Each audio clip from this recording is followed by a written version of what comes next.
Assalamualaikum warahmatullahi wabarakatuh.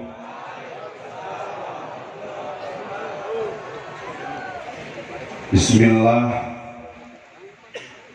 Alhamdulillahilladzi basyarna bi bisyarah laqad ja'akum Rasulun min anfusikum azizun alaihi ma anittum harisun alaikum bil mu'minina raufur rahim. Allahumma salli wa sallim ala sayyidina wa maulana Muhammad wa ala alihi wa ashabihi ajma'in, amma ba'du. Sadatil kurama al-a'izza para habaib, wabil khusus Maulana Al-Habib Ali Zainal Abidin Assegaf beserta seluruh habaib yang hadir di majelis ini, yang tidak bisa saya sebut satu persatu tanpa mengurangi rasa hormat saya kepada panjenengan Bapak Wakil Bupati Kebumen, TNI Polri, seluruh para ulama, para asatidz, para kiai, wabil khusus pengasuh Pondok Pesantren Al-Aqsa, aqallallahu umrahu fi sihhatin wa afiyah. Hadirin wal hadirat jamaah rahimakumullah.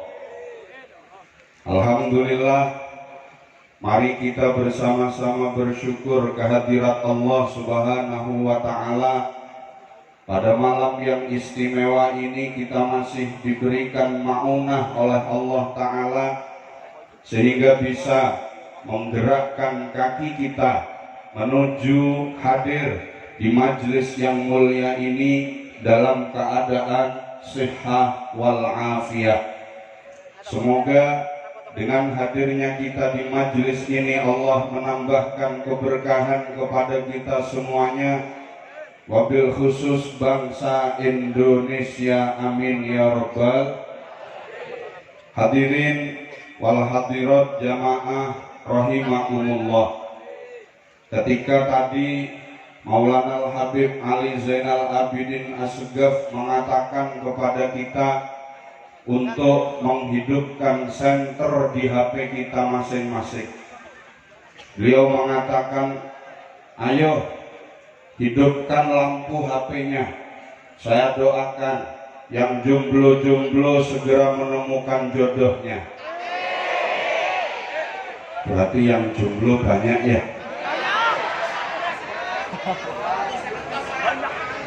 Beliau juga mendoakan kepada kita, kalau sampean mau menghidupkan senter HP, didoakan oleh beliau yang banyak hutangnya semoga segera lunas.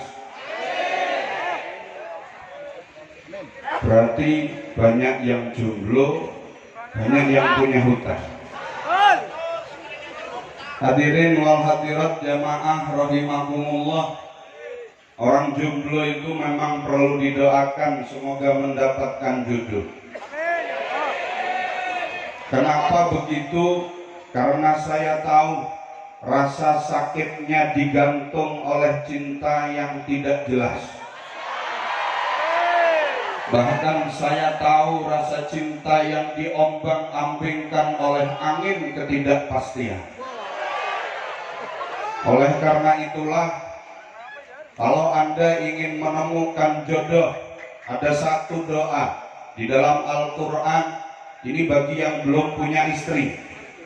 Kalau yang sudah punya istri, enggak. Saya khawatir sama nanti tukaran sama istri yang pertama.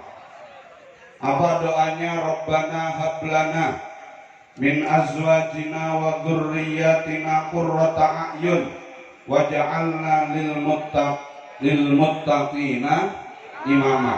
Hafal ya Mbak ya? Hafal. Nah, itu dibaca supaya sampai mendapatkan jodoh yang ganteng seperti Habib Bidi. Angel enggak, susah mencari yang seperti Habib Bidin itu susah. Paling tidak saya doakan semoga sampean mendapatkan besok suami yang akhlaknya ganteng. Amin Allahumma. Hadirin wal hadirat jamaah rahimakumullah. Di dalam satu hadis yang diriwayatkan oleh sahabat Abu Hurairah radhiyallahu anhu, Rasulullah sallallahu alaihi wa alihi wasallam mengatakan, la yaqmudu qaumun yadhkurunallaha azza wa jalla illa haffathumul malaikatu wa ghasyiyatuhumur rahmatu wa anzalat alaihimus sakinatu wa dzakarahumullahu fi man indah. Keistimewaan orang yang hadir di majelis ilmu seperti kita saat ini, meskipun secara kasat mata majelis ini nampak begitu sederhana, anda semua gelosor duduk di bawah, ada yang himpit-himpitan macam-macam, berdesak-desakan, sampai-sampai kalau ngentut mambune kemana-mana, mubeng, kentutnya tidak menemukan jalan keluar. Tapi mohon maaf, kalau sampai misalkan terpaksa kentut di majelis yang berdesak-desakan ini, tolong yang menemukan kentut tidak usah ramai, yang menemukan. Sebab di dalam kitab Sulamut Taufik dikatakan bahwa kalau ada orang yang mengejek, yang mengejek, ngenyek orang yang kentut sama saja dengan mengenyek zat yang membuat kentut itu sendiri. Oleh karenanya kalau di majelis yang sesak seperti ini ada orang yang kentut, tolong dihirup bareng-bareng. Insya Allah tambah barokah. Amin Allahumma. Hadirin hadirat jamaah rahimakumullah. Rasulullah sallallahu alaihi wasallam mengatakan, kalau kita mau hadir di majelis ilmu, apalagi hadir di majelis maulid, hadir di majelis di mana dibacakan kisah perjuangan, kisah hidup Rasulullah sallallahu alaihi wasallam, ada 4 keistimewaan yang akan kita bawa pulang. Bukan hanya pulang ke rumah kita di dunia, bahkan akan kita bawa pulang ketika kita bertemu dengan Allah Subhanahu. Apa kata Rasul sallallahu alaihi wasallam? La yaqudu qaumun yadhkurunallaha azza wa jalla illa haffathumul malaika wa ghasyiyatuhumur rahmah. Yang pertama, keistimewaan dan fadilah keutamaan orang yang mau hadir di majelis maulid. Yang pertama adalah majelis-majelis ilmu ini adalah majelis-majelis yang dikelilingi oleh malaikat-malaikatnya Allah Subhanahu wa ta'ala. Sehingga majelis kita ini adalah majelis yang luar biasa, majelis-majelis yang luar biasa, majelis yang dikelilingi oleh malaikat. Cuma sayangnya kita tidak bisa tahu terhadap malaikat itu sendiri.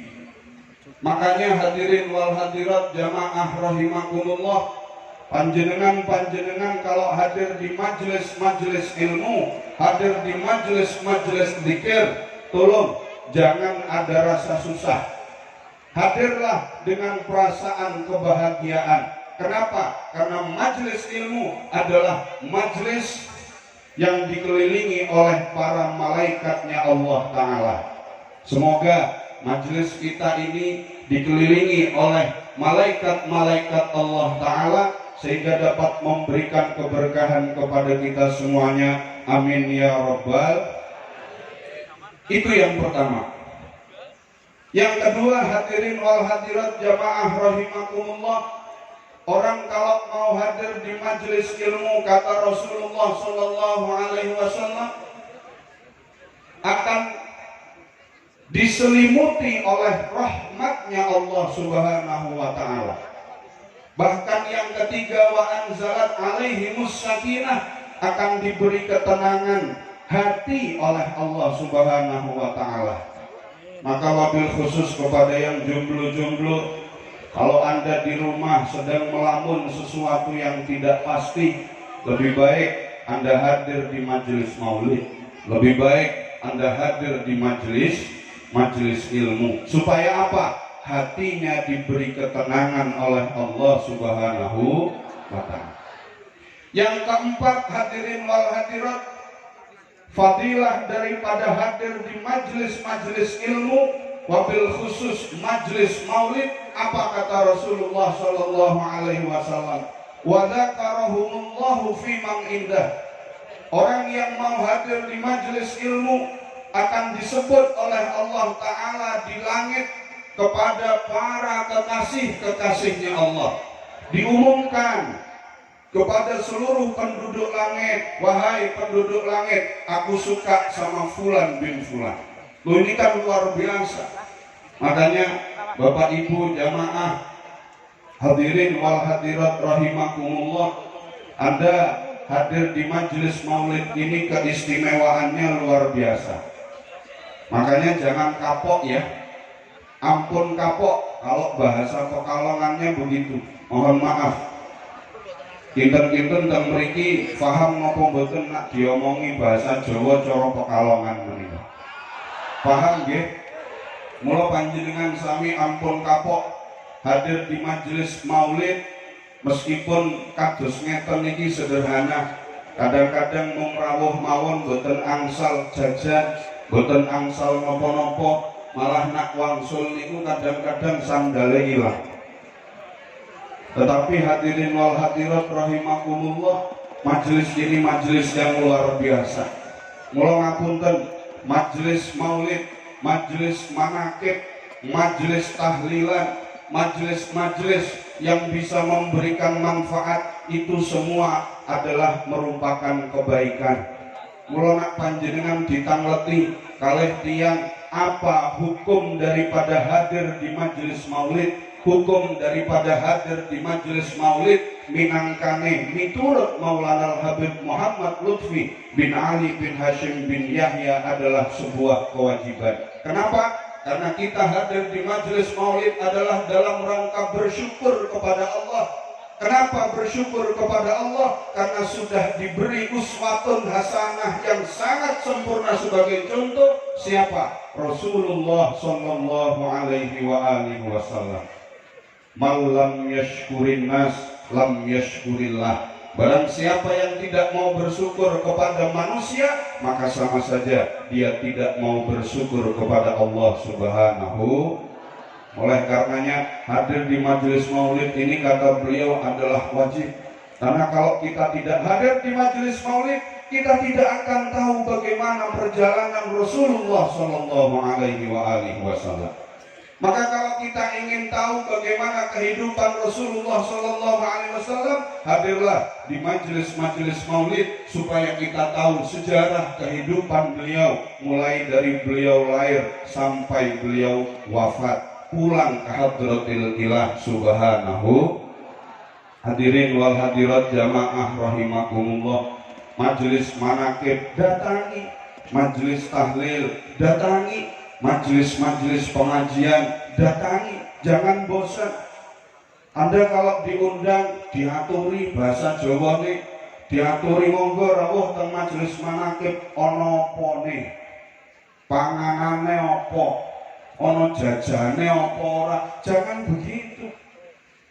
Rawuh datangnya saja kita kepada majelis-majelis taklim itu sudah mendapatkan pahala dari Allah Subhanahu wa Ta'ala. Kadang-kadang kita ini kalau mau hadir ke majelis manakib, malah kita itu ikut-ikutan apa yang dikatakan oleh Mbah Google.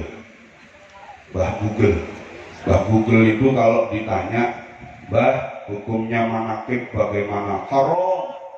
Hukumnya manakib bagaimana? Bid'ah. Hukumnya manakib apa? Sesat.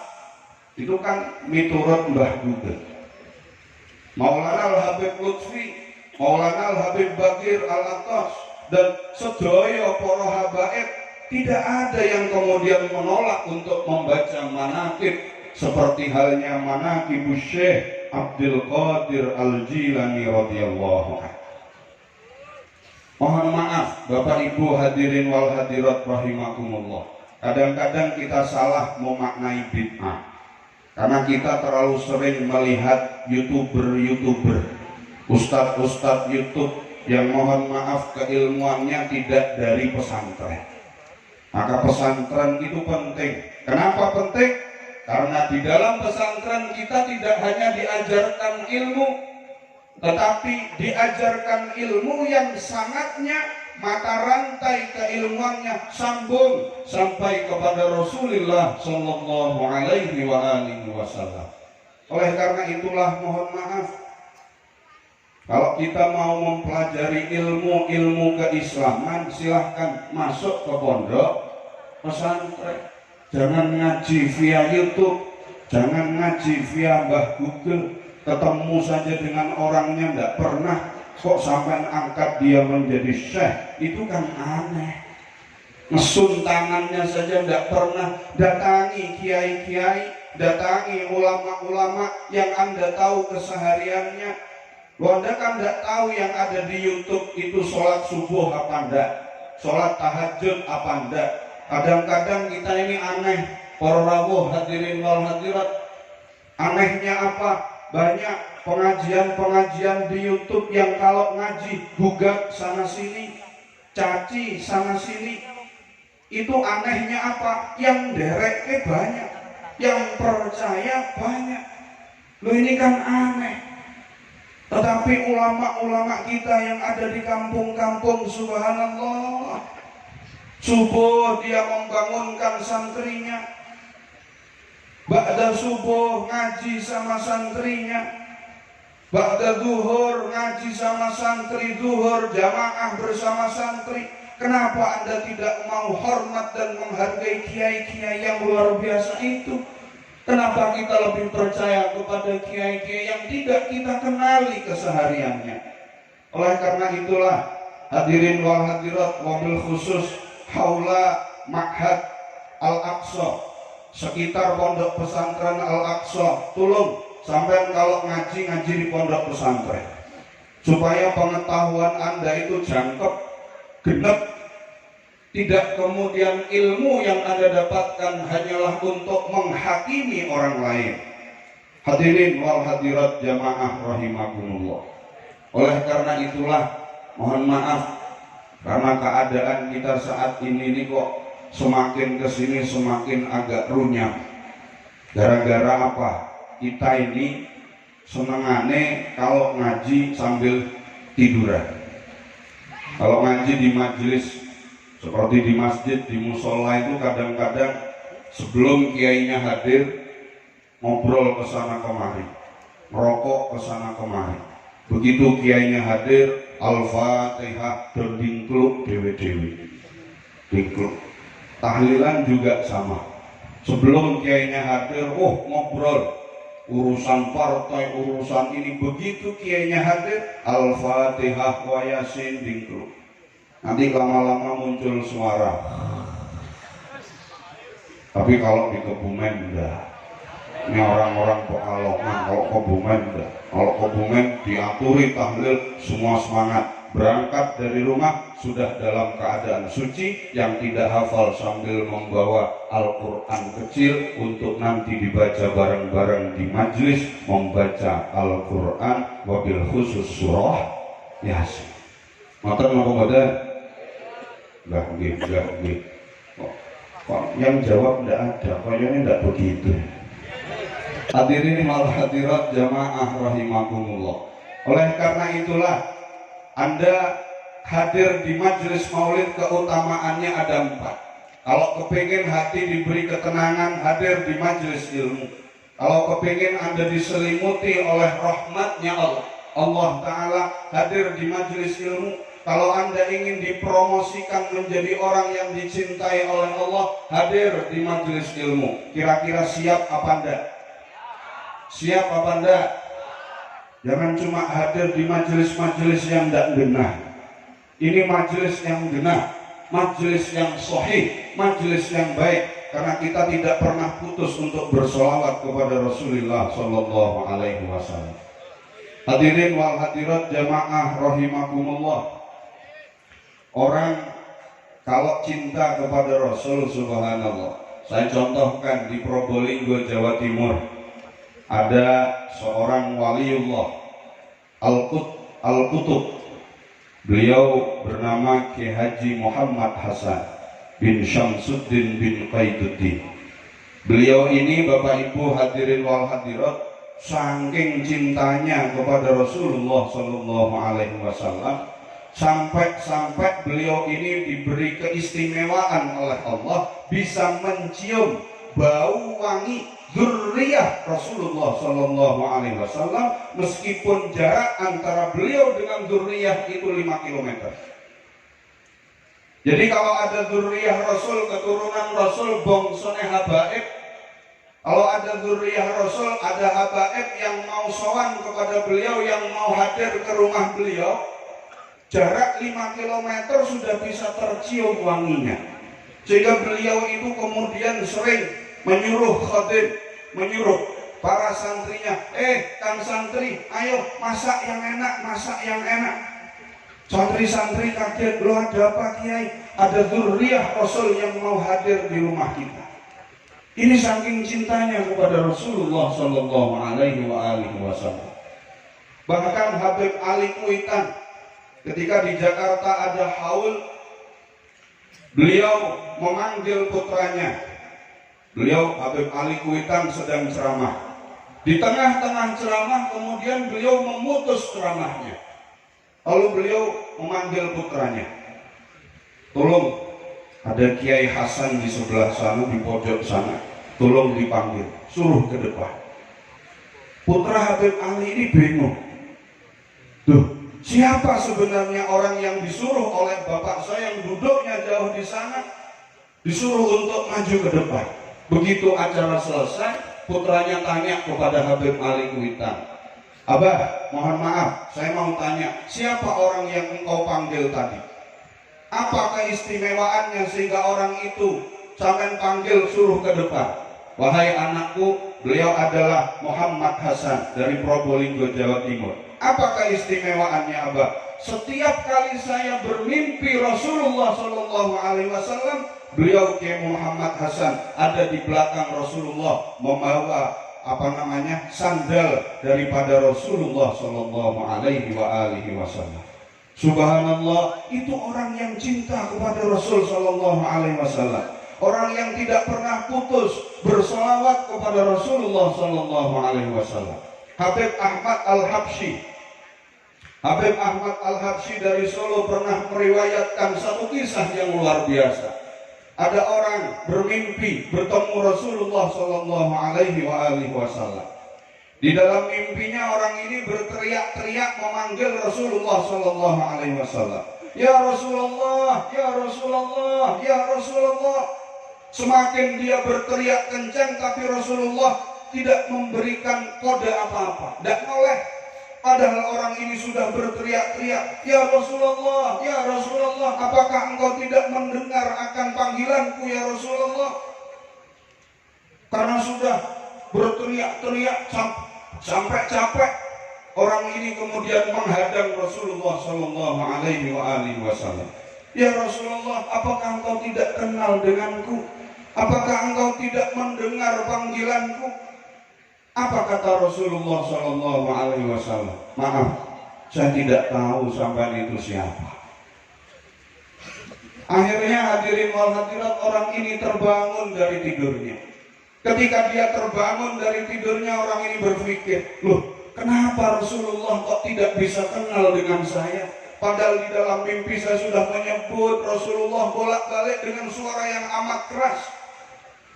Kemudian dia berpikir, ketika dalam pemikirannya, dalam angan-angannya, oh iya, sehari saya jarang membaca sholawat kepada Rasulullah Sallallahu Alaihi Wasallam.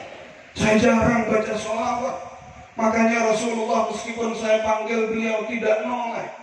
Oleh karenanya hadirin wal hadirat rahimakumullah, panjenengan kalau tidak hadir di majelis ini, kapan Anda mau sholawat? sibuk ngurusi dunia, sibuk ngurusi pekerjaan. Makanya ketika kita hadir di majelis ini, jangan sia-siakan kita sholawat. Lepas pikiran kita, lepas beban-beban kita. Kita satukan hati dan pikiran kita untuk bersolawat kepada Rasulullah Sallallahu Alaihi Wasallam. Supaya apa? Kelak ketika kita kembali, ketika kita pulang fi yaumil qiyamah, kita dikenal oleh Nabi Muhammad Sallallahu Alaihi Wasallam. Semoga saja kita ini yang kumpul, Masya Allah, Subhanallah, luar biasa yang banyak ini, bisa membuat Nabi kita Muhammad Sallallahu Alaihi Wasallam tersenyum. Di saat orang-orang Islam, Masya Allah, saya lihat kalau di media online, sampai sekarang itu mohon maaf bahasanya agak kasar, pisuh-pisuhannya kok belum rampung, saling mencaci makinya kok belum rampung. Katanya orang Islam, Islam apa kok mencaci maki itu Islam apa? Apakah Rasulullah pernah mengajarkan kita mencaci dan memaki? Tidak. Lalu kenapa kita sukanya mencaci dan memaki? Saya khawatir kalau ada orang Islam yang mengakunya suka mencaci dan memaki, saya khawatir dia tidak ikut Muhammad ibni Abdullah, tapi ikutnya Muhammad Kebumen yang sukanya mencaci maki. Tolong hadirin wal hadirat, jangan sia-siakan. Sampai hadir di majelis ini sudah capek-capek dari rumah sampai di sini sesak-sesakan berdesakan, tapi pulang dari sini masih caci maki. Tolong dilirani, berhenti, stop mencaci maki, tidak ada gunanya. Percuma Anda mengaku menjadi umat Rasulullah kalau Anda masih mencaci maki. Tidak pernah Rasulullah mengajarkan kita untuk mencaci maki, tidak pernah. Yang diajarkan oleh Rasulullah Sallallahu Alaihi Wasallam adalah kul khairan aw liyasmut. Kalau Anda tidak bisa mengatakan sesuatu yang memberikan manfaat, menengahin. Orang usah nambahi huru hara. Sekarang itu kan musimnya nambahi. Hadirin wal hadirat jamaah rahimakumullah. Sebagai bentuk rasa cinta kita, bukti kita cinta kepada Rasulullah Sallallahu Alaihi Wasallam, salah satunya banyak sebetulnya. Kalau kita ingin menunjukkan bukti, apa buktinya Anda jatuh cinta? Orang kalau cinta hanya sekedar I love you saja kan tidak cukup. Gimana betul? Sekarang kan senangannya begini, I love you. Mbak, namanya Ana ya? Kok tahu? Iya, karena saya anak uhibbuki fillah. Angel lah. Anak uhibbuki fillah. Nah, kalau hanya sekedar omongan, buat apa? Kita tidak butuh hanya sekedar omongan. Orang kalau jatuh cinta bukan hanya dengan rasa, harus ada bukti. Sampai di SMS sama seorang cowok pagi-pagi I love you, siang I love you, malam I love you. Tapi kalau tidak ada buktinya, kalah dengan orang yang tiba-tiba hadir, datang ke sampean bawa mobil Innova, bawa Pajero, bawa Fortuner. Mbak, saya cinta kepadamu. Sebagai buktinya ini mobil, silahkan untuk sampean. Wah, kelopak-kelopak ya. Sekarang itu mohon maaf, kalau santri dulu ketika ditolak cintanya tasbih berbuka. Itu dulu.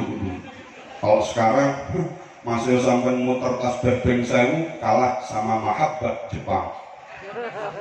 Mahabbah Jepang, apa itu? Fortuner, Pajero, Innova, sepeda motor 250, anak langit. Luar biasa. Sampai wajahnya pas-pasan, tumpaannya Honda 800, saingan sama laki-laki yang ganteng, tumpaannya Honda 250 cc. Jauh. Bahkan sekarang itu kadang-kadang, mohon maaf, ada peribahasa orang Jawa, ya kan? Peribahasa orang Jawa. Trisno jalaran soko itu dulu. Kalau sekarang sudah ganti, Trisno jalaran soko akeh arko. Jadi kadang-kadang cinta Yesus sekarang tidak melihat wajah, geseng po'o kulite, ireng kulite, mambu keringete, tapi kalau punya uang, insya Allah apapun bang yang kau mau silahkan, I love you. Oh gitu, iya, yuk lap-lapan. Hadirin hadirat jamaah rahimakumullah. Salah satu bentuk kita cinta kepada Rasulullah Sallallahu Alaihi Wasallam adalah mencintai tanah air. Salah satu bentuk cinta kepada Rasulullah adalah mencintai tanah air. Rasulullah Sallallahu Alaihi Wasallam suatu saat ketika dikejar-kejar oleh kaum Quraisy ingin membunuh Rasulullah Sallallahu Alaihi Wasallam, lalu beliau Nabi Muhammad diperintahkan oleh Allah untuk hijrah ke Madinah. Ketika sampai di tanah Juhfah, tanah Juhfah itu adalah satu daerah tengah-tengah antara Madinah dan Makkah. Ketika beliau sampai di tanah Juhfah, beliau itu noleh ke Mekah, ke arah Mekah. Beliau meneteskan air mata. Kenapa meneteskan air mata? Sedih karena harus meninggalkan tanah airnya. Maka ketika beliau sedih, malaikat Jibril turun membawa wahyu. Wahai Muhammad, sampai tidak usah sedih, sebab sampai satu saat akan kembali lagi ke tanah kelahiran Anda, ke Mekah, ke Makkatul Mukarramah. Didawahkan di dalam Al-Quran, innalladzi faradha 'alaikal Qur'ana laradduka ila ma'ad.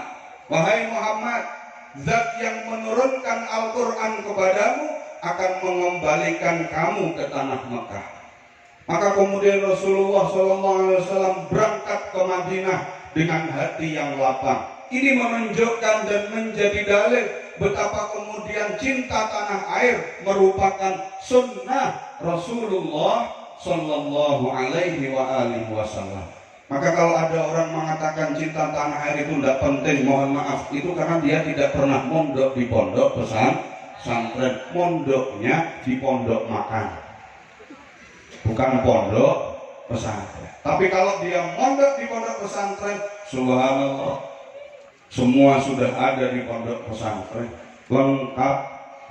Makanya hadirin wal hadirat rahimakumullah, ayo kita cintai tanah air kita Indonesia ini. Tolong, apapun yang terjadi kemarin-kemarin, entah itu pilpres, pil apalah, pil KB apa pil apalah, semuanya tolong itu